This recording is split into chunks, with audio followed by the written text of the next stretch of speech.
सुप्रभातम। आज का श्लोक। काम क्रोध अरु स्वाद लोभ श्रृंगार ही कौतुकहि अति सेवन निद्राहि विद्यार्थी आठौ तजे। इसका अर्थ है कि विद्यार्थी को ये 8 बुरी आदतों को छोड़ देना चाहिए। वो 8 आदतें कौन कौन सी हैं? काम, क्रोध, स्वाद, लोभ, श्रृंगार, मनोरंजन, अधिक भोजन और नींद। बच्चे इसे इस तरह से समझ सकते हैं।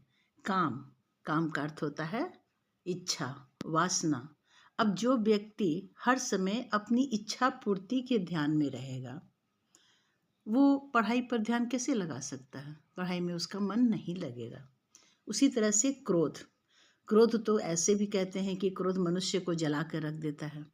क्रोधाग्नि बहुत खराब होती है, वो विवेक को ही जला देती है। विवेक यानी बुद्धि, और जब विवेक ही जल गई तो पढ़ाई कहाँ से समझ में आएगी?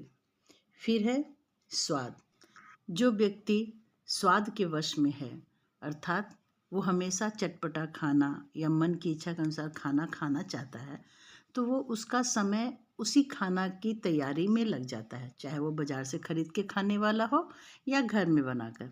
तो वो व्यक्ति जो पढ़ाई का समय है, वो समय तो लगा दे रहा है खाने की खोज में। तो इस तरह से विद्यार्थी जो है वो अपनी पढ़ाई पूरी नहीं कर सकता है।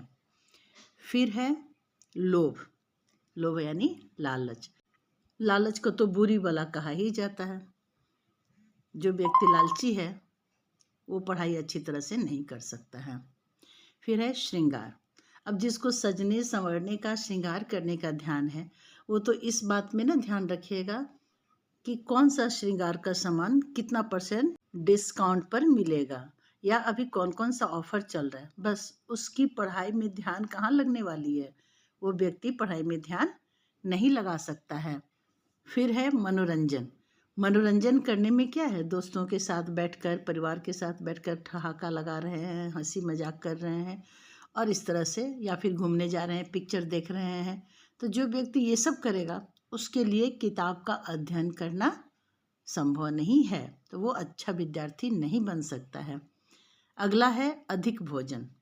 अधिक भोजन करने से आलस आता है और आलसी व्यक्ति कभी भी पढ़ाई को पूरे मन से नहीं कर सकता है।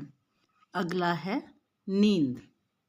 व्यक्ति अगर सोता ही रहेगा, अपनी नींद पर ही ध्यान रखेगा, तो पढ़ाई क्या करेगा? एक गाना की कुछ पंक्तियां आपने सुनी होंगी। लड़कपन खेल में खोया, जवानी नींद भर सोया, बुढ़ापा देख कर रोया। मतलब क्या है कि जो जवानी में नींद भर सोएगा, यानी पढ़ने का समय है, विद्यार्थी जीवन है, उस समय वो सोएगा तो उसका जीवन कैसा होगा? वैसे व्यक्ति लोग बुढ़ापा में रोते हैं मतलब जिंदगी में कुछ नहीं कर सके हैं, तो बुढ़ापा उनका बहुत खराब बीतता है। तो बच्चों, आप अभी से सावधान हो जाइए और ये जो 8 लक्षण हमने बताए हैं इस श्लोक के माध्यम से, आप उसे एकदम मन में बना के रख लीजिए और इन आदतों को, बुरी आदतों को छोड़िए और एक अच्छे विद्यार्थी बनिए। बाय बच्चों, मिलते हैं अगले वीडियो में अगले श्लोक के साथ। आप मेरे चैनल को सब्सक्राइब करें, लाइक और शेयर भी कर दें और कमेंट करके बताएं कि आपको ये श्लोक कैसा लगा।